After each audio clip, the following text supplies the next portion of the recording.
Il est 18h30, Madame, Monsieur, Yaorana, bonsoir, bienvenue et merci de rester fidèle au journal de TNTV. Voici les titres de ce mercredi. Les communes partenaires incontournables de l'État dans la lutte contre les drogues. Immersion ce soir aux côtés des forces de l'ordre. Chiens renifleurs, vidéoprotection, renseignement. Les moyens sont désormais indispensables face à l'explosion des stupéfiants sur notre territoire. Réaction juste après avec notre invitée Solène Bellawar, la procureure de la République, est sur le plateau de TNTV ce soir. 10 ans d'accompagnement à l'innovation. La French Tech Polynésie s'est réunie hier soir à la présidence. Le concours Innovation Outre-mer est devenu un véritable vivier pour faire rayonner le fénois à l'international. On en parle également dans cette édition. Et puis le football tahitien s'apprête à écrire une page de son histoire. Tahiti United, le premier club professionnel du Fénois, s'envole dans quelques jours pour la toute première OFC Pro League. Nous avons pris la température ce matin lors d'un entraînement. C'est à voir dans un instant.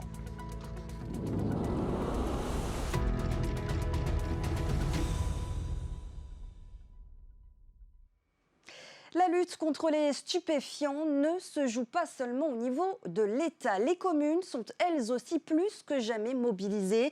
Leur connaissance du terrain en font des partenaires stratégiques, avec en première ligne face au trafic les Mouteuil.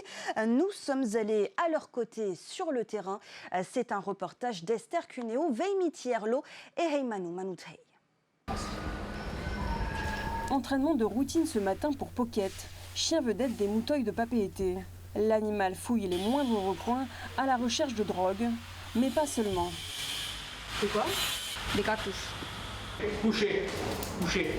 Ice, munitions, mais aussi argent liquide. De quoi frapper les trafiquants là où ça fait mal, au portefeuille. La plus grosse prise de Pocket, c'était 18 millions. Dans une sacoche enveloppée dans du papier film et cachée derrière un lavabo. Bien souvent, les dealers, ils ne peuvent pas déposer à la banque de grosses sommes comme ça. Le Pocket est arrivé en 2020. On s'était lancé un défi avec la commune puisque en métropole, il n'y a pas de méthamphétamine, il n'y a pas d'ice. Du coup, on a formé Pocket ici sur l'ice. Voilà, c'était notre challenge premier. Les Mouteuil sont aujourd'hui unanimes.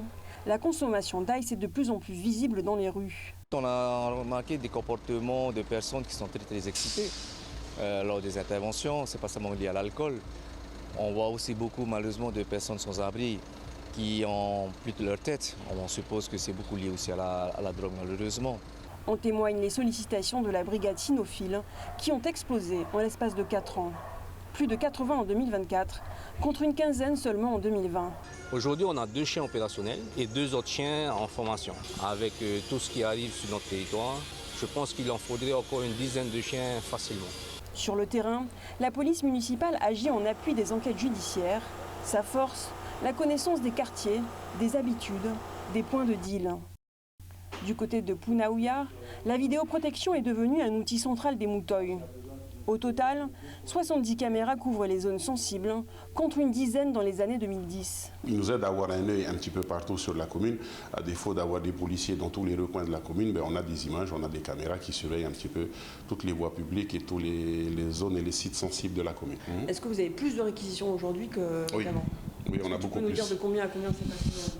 C'est en lien justement avec le nombre de caméras qui est installé en fait sur la commune. Avant, on en avait une dizaine, donc on n'avait pas forcément beaucoup de réquisitions. Maintenant qu'on a une très bonne couverture de la commune, on a beaucoup plus de réquisitions et de demandes. Pour la gendarmerie, l'implication des communes est plus que jamais déterminante. Elles ont une parfaite connaissance de leur population, de la sociologie des quartiers, etc. Donc on peut déjà prioriser grâce aux informations qu'elles vont pouvoir nous donner. Ensuite, elles ont les polices municipales qui sont également là dans la continuité de la sécurité publique, en capacité de nous apporter un certain nombre d'appuis. Le fait de tenir le terrain, c'est-à-dire que le gendarme ne peut pas tenir le terrain H24, et puis elles peuvent aussi modeler, on va dire, leur territoire, faire en sorte que dans l'urbanisme ou dans la construction même du territoire, elles rendent les choses plus difficiles aux trafiquants. En fait, ce lien avec les municipalités, il est permanent. Mais face à l'ampleur du phénomène, une question se pose. Jusqu'où les communes devront-elles aller et avec quels moyens pour contenir un trafic qui ne faiblit pas ? Voilà les réactions ce soir de la procureure de la République, Solène Bellawar. Bonsoir. Bonsoir. Très belle année à vous tout d'abord et merci d'être présente ce soir sur le plateau de TNTV. On vient de le voir, les communes luttent aux côtés de l'État contre le trafic de drogue. Les Tavana, que vous avez appelé en fin d'année dernière à un engagement collectif. L'idée, en fait, finalement, c'est de mettre à profit leur connaissance du terrain. Oui, c'est exactement ça. Merci pour votre invitation et bonne année également à toutes et à tous et ceux qui nous regardent.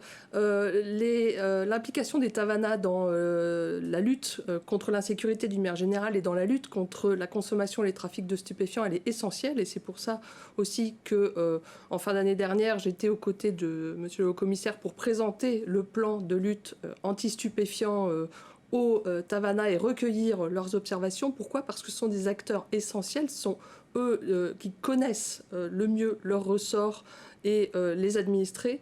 Et ils ont des leviers d'action. Ils ont des leviers d'action, ne serait-ce que, on l'a vu ici, en concluant des conventions de coordination entre la gendarmerie nationale et les mouteuils dans les îles ou avec la police sur la zone de la DTPN. Donc cette coordination, elle est essentielle pour que les informations circulent et parce que ce sont eux qui connaissent le mieux le terrain. Alors pour cela, il faut des moyens, on l'a vu, il y en a déjà engagés, mais sont-ils suffisants ? Alors il y a un certain nombre de moyens juridiques. Au regard de la situation sur le territoire, notamment concernant le trafic de drogue. Oui, alors la question des moyens, c'est un peu un puits sans fond parce qu'on voudrait toujours plus de moyens. Je pense que les moyens qu'on a, ils existent, ils sont importants, mais il faut qu'on les utilise bien. Et pour ça, il faut bien travailler ensemble. Donc c'est ces coordinations, ces échanges d'informations, l'exploitation des nouveaux outils que nous offre la loi narcotrafic, j'y pense notamment avec les outils administratifs qui sont entre les mains du haut-commissaire. Tout ceci se coordonne avec les services judiciaires, avec les communes et tous les acteurs. Alors les procès s'enchaînent au palais de justice pour trafic de drogue. Est-ce que vous constatez de votre côté une professionnalisation des trafics, une meilleure structuration des réseaux finalement ? Alors d'abord, il faut rappeler, quand on parle de trafic de stupéfiants, qu'on fait face en Polynésie à 3 types de phénomènes et qu'on lutte contre la consommation et les trafics de toutes les drogues. Donc on a en Polynésie la consommation, la culture et les trafics de Pakalolo, qui parfois d'ailleurs peuvent être liés à d'autres trafics. Nous avons des flux souvent en transit de cocaïne ou de méthamphétamine et nous avons des arrivées sur le territoire polynésien, principalement de méthamphétamine. Donc c'est l'ensemble de ces flux auxquels il faut s'attaquer aujourd'hui. On le voit souvent, ce sont des familles qui viennent entières au tribunal.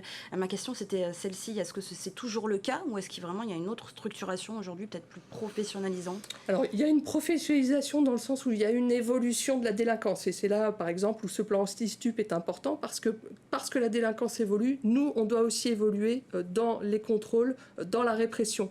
Après, en Polynésie, ça reste quand même ce qu'on constate au tribunal, ça reste quand même des modes de fonctionnement qui sont très liés à des connaissances soit de quartier, soit familiales, ce qui n'exclut pas des liens avec des personnes qui sont aux États-Unis, par exemple. Et vous l'avez dit, votre défi, c'est de trouver toujours plus des peines adaptées. Il y a eu récemment une vente aux enchères de biens saisis par la justice. C'est efficace ? Oui, je pense que vraiment, c'est quelque chose qu'il faut approfondir d'ailleurs dans l'année qui s'ouvre. La prison, ça ne règle pas le problème manifestement et ça connaît certaines limites. Par contre, la sanction financière, rappelons quand même que le trafiquant de stupéfiants, ce qu'il cherche avant tout, c'est faire de l'argent, c'est gagner de l'argent. Donc les sanctions financières, les confiscations et les ventes derrière, je pense que ça a un caractère dissuasif. On entend également parler de la présence de 2 nouvelles drogues sur le territoire, le fentanyl et le PTC, le pet de ton crâne, des drogues très puissantes. Est-ce qu'il faut craindre une circulation importante dans les années à venir ? Alors, on n'est pas à l'abri de l'arrivée de ces produits sur le territoire de manière ponctuelle, ne serait-ce que par les liaisons aériennes via les consommateurs qui peuvent en avoir avec eux. Mais aujourd'hui, je n'ai pas d'informations laissant craindre des réseaux ou des consommations d'importance comme on connaît avec la méthamphétamine. Mais ça pourrait arriver. Bien sûr, oui, ça pourrait arriver. La drogue qui circule même dans les prisons, autant du côté des détenus que parfois même des surveillants. Est-ce que les contrôles sont suffisants ? Alors c'est évidemment une préoccupation, comme les téléphones en prison, dont on a déjà eu l'occasion de parler. Et à l'égard des surveillants pénitentiaires, il y a bien sûr une sévérité et une attention absolue pour éviter toute forme de complicité. Alors, concernant les violences conjugales et intrafamiliales au Fénois, les chiffres sont 2 fois supérieurs à la moyenne nationale. Un observatoire a été créé. Mais là encore, est-ce que la réponse judiciaire est-elle suffisamment adaptée aux Fénois, aux chiffres au regard des chiffres ? Oui, alors là, comme en matière de lutte contre les stupéfiants, je pense qu'il y a une réponse judiciaire qui est à la hauteur du phénomène. La difficulté, c'est de faire face à un phénomène qui est massif et qu'il faut enrayer. Donc pour cela, il faut évidemment de la prévention. Alors on peut quand même se réjouir qu'en 2025, on n'a connu aucun homicide conjugal sur le territoire au sens statistique du terme, mais ça ne doit évidemment pas masquer la multitude de faits de violence que nous connaissons chaque jour. Aujourd'hui, ce qu'il faut, c'est des réponses aussi adaptées, des réponses qui soient sous forme de sanctions, mais qui évitent aussi la récidive. Et nous essayons notamment de multiplier la possibilité d'avoir des formes de soins ou de stages adaptés à ce type de violence. On en parlait justement tout à l'heure de ces stages qui sont à destination des auteurs. Ils sont en place depuis longtemps à Tahiti. Nouveauté, ces stages arrivent dans les îles. C'est ça aussi la justice de proximité qui vous tient particulièrement à cœur. Tout à fait. On développe autant que possible ce type de stage dans les îles avec la PAGE, par exemple, en présentiel, ou avec le service pénitentiaire d'insertion et de probation. Je tiens aussi à souligner qu'en Polynésie, et c'est une première en France, la protection judiciaire de la jeunesse, avec le parquet, a mis en place un stage dédié aux mineurs, parce que nous avons aussi des mineurs auteurs de violences conjugales, qu'il faut sensibiliser à ces questions pour qu'ils ne répètent pas ce type de fait dans la suite de leur parcours. Alors, un drame qui a endeuillé la Polynésie, on s'en souvient, c'était il y a quelques semaines, l'éboulement meurtrier à Haïti. Une enquête pour homicide involontaire a été ouverte, des experts ont même fait le déplacement. A-t-on plus d'éléments à l'heure actuelle aujourd'hui ? Alors, à l'heure actuelle, j'ai ouvert une information judiciaire. Donc, cette affaire, elle est entre les mains d'un juge d'instruction et les investigations débutent. Donc, je ne pourrais pas vous en dire beaucoup plus à ce stade. Le cadre de l'information judiciaire, ça permet aussi un cadre qui est adapté pour la prise en compte des victimes. Et ce que je souhaite, c'est que les conclusions de cette enquête, elles permettent d'une part d'établir le cas échéant des responsabilités et d'éclairer aussi les autorités sur les mesures à prendre pour que ce type de fait ne se répète pas. Alors, on va parler des délits routiers maintenant sur les routes. En 2025, les routes ont été particulièrement meurtrières, 31 décès comptabilisés, les violences routières donc bien marquées. Vous avez d'ailleurs annoncé un nouveau délit, celui d'homicide routier. Qu'en espérez-vous ?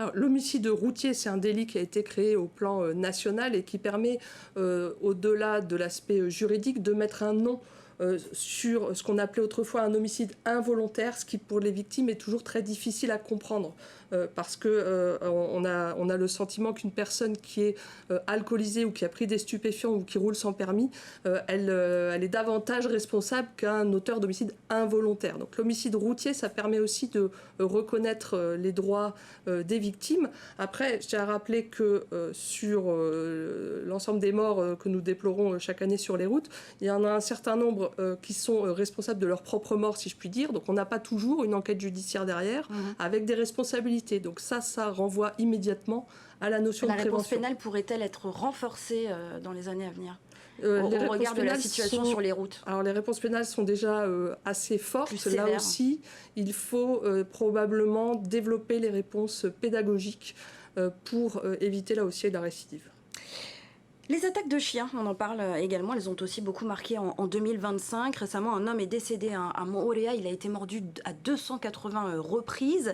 Une victime se présente chaque jour aux urgences, mais peu d'affaires sont jugées au tribunal. Pourquoi la réponse pénale est-elle compliquée ? Alors, ce qui est compliqué souvent dans ces affaires, c'est d'établir des responsabilités et d'identifier un auteur. On a souvent des morsures qui sont le fait de chiens errants ou qui ont des propriétaires, mais une fois qu'ils ont mordu, les propriétaires, on a du mal à les retrouver, les identifier. Et puis, il faut établir le lien entre le chien et la morsure, établir, je le disais, les responsabilités. Ça, c'est souvent assez complexe. Il y a quand même une piste aujourd'hui, c'est qu'on a de nouveaux outils. La loi a évolué et permet au procureur de la République, dans certaines situations, de demander au tribunal de faire euthanasier un chien qui a mordu et qui est dangereux. Il y a également, je le rappelle, tout un tas d'outils entre les mains des Tavana et la responsabilité, là aussi, doit être importante et rappelée. Et là encore, c'est un travail que tout le monde doit faire ensemble, le pays, l'État, vous-même. C'est un peu ça qui va se passer en 2026, c'est le mot de la fin, le travail en collaboration.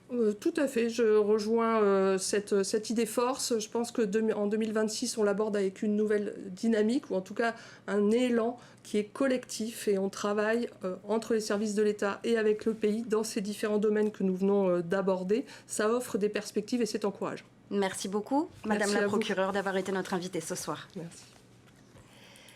La French Tech Polynésie s'est réunie hier soir à la présidence à l'occasion des 10 ans du concours Innovation Outre-mer. Le dispositif accompagne les start-up polynésiennes dans leur développement, du financement à la mise en réseau. Il soutient les entrepreneurs qui façonnent les solutions de demain. Depuis, la Polynésie est devenue un véritable vivier d'innovation. Ruthwari Kolombani a assisté à cet événement. Regardez. Des idées, des startups et des solutions. Depuis 10 ans, Innovation Outre-mer accompagne les entreprises innovantes en Polynésie française en facilitant l'accès au financement, en ouvrant les startups locales à un réseau ultramarin plus large et en structurant un écosystème favorable à leur développement. À la base, c'est surtout un écosystème et un réseau pour faire émerger des solutions qui adressent des vrais enjeux, des enjeux sociaux, environnementaux et de souveraineté. Et il y a des sociétés, des jeunes pousses qui travaillent sur ces solutions. Depuis sa création, le dispositif a soutenu plusieurs startups locales issues de secteurs variés, mobilité, agroalimentaire, biotechnologie marine, numérique ou encore environnementale.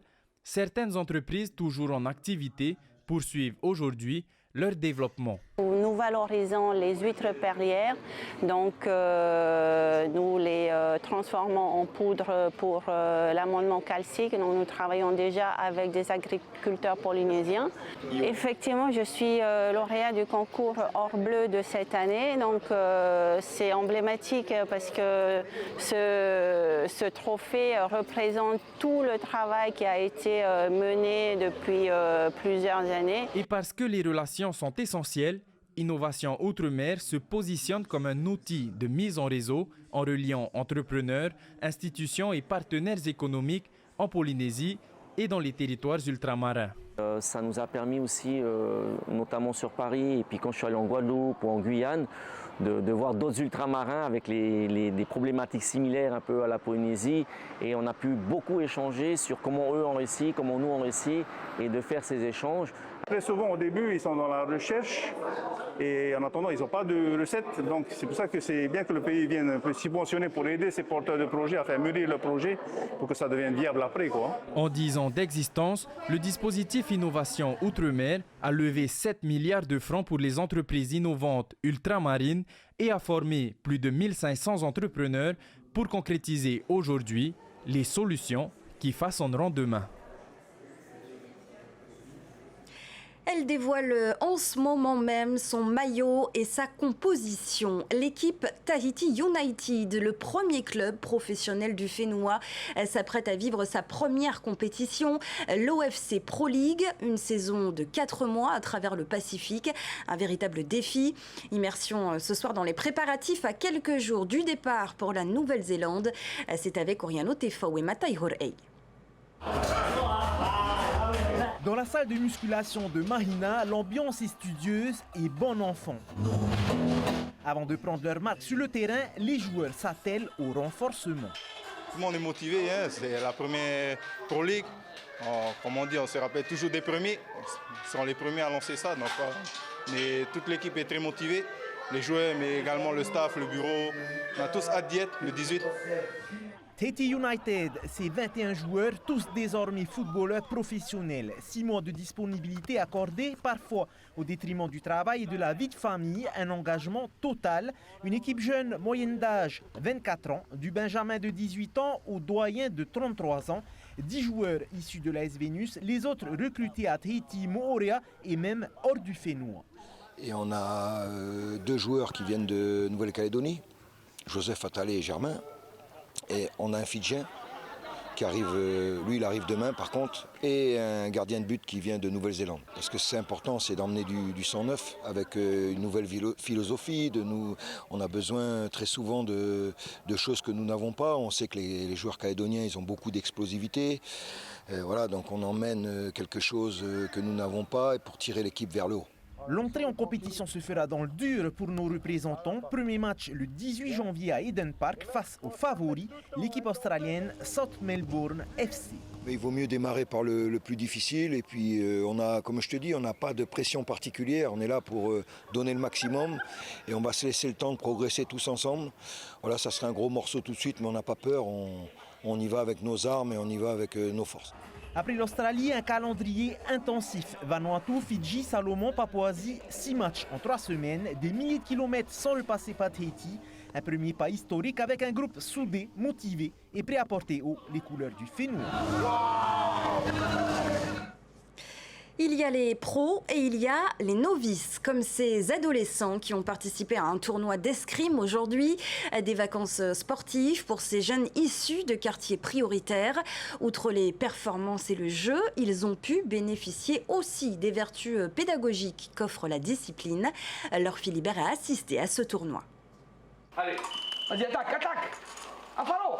Manier l'épée, un sport que la plupart de ces jeunes n'auraient jamais imaginé pratiquer un jour. Depuis quelques mois, ils sont initiés à l'art du fleuret par des instructeurs reconnus. Je me suis rendu compte qu'il y avait beaucoup de jeunes qui étaient un peu en manque de confiance, qui traînaient un peu, qui étaient un peu timides, machin, et qui se sont extériorisés à travers l'escrime. Et maintenant, on en voit les fruits déjà pour les premiers. On voit même Théaki, on voit des enfants qui ont acquis de la satisfaction, de la reconnaissance. Ça, on est sur une bonne piste. L'espace jeune du Whare Tamahau propose chaque semaine des ateliers variés, ouverts aux 12-25 ans, des activités gratuites. Le cours d'escrime a accueilli jusqu'à 150 participants sur la période. Ça favorise la socialisation, ils apprennent à se connaître entre eux, ils apprennent à avoir confiance en ce qu'ils font. Du coup, voilà, ça augmente un petit peu toute leur capacité d'interaction sociale avec les autres. Pour marquer la fin de plusieurs mois d'entraînement, un tournoi était organisé ce jeudi à Whareute. Mes parents sont contents. En fait, les contents que j'y vais là-bas aussi. Je pense aller jusqu'aux Olympiades, participer aux grandes compétitions. Ce champion médaillé aux Jeux d'Asie fait le parallèle entre escrime et boxe. Quand j'ai découvert l'escrime, j'ai découvert les mêmes sensations. Et quand j'ai vu à l'étranger les compétiteurs d'escrime, je parle des ultramarins, je me suis dit, il faut absolument qu'on aille vers les Polynésiens. Ces ateliers sont aussi l'occasion pour les clubs de faire connaître ce sport qui compte au Fénois près de 200 pratiquants. Et c'est la fin de ce journal. Merci de l'avoir suivi. Juste après, retrouvez 2 nouveaux épisodes de la série Damages, suivi du film de ce mercredi. Très belle soirée sur TNTV. À demain, 18h30. Retrouvez ce journal en replay sur notre site internet et notre application mobile TNTV.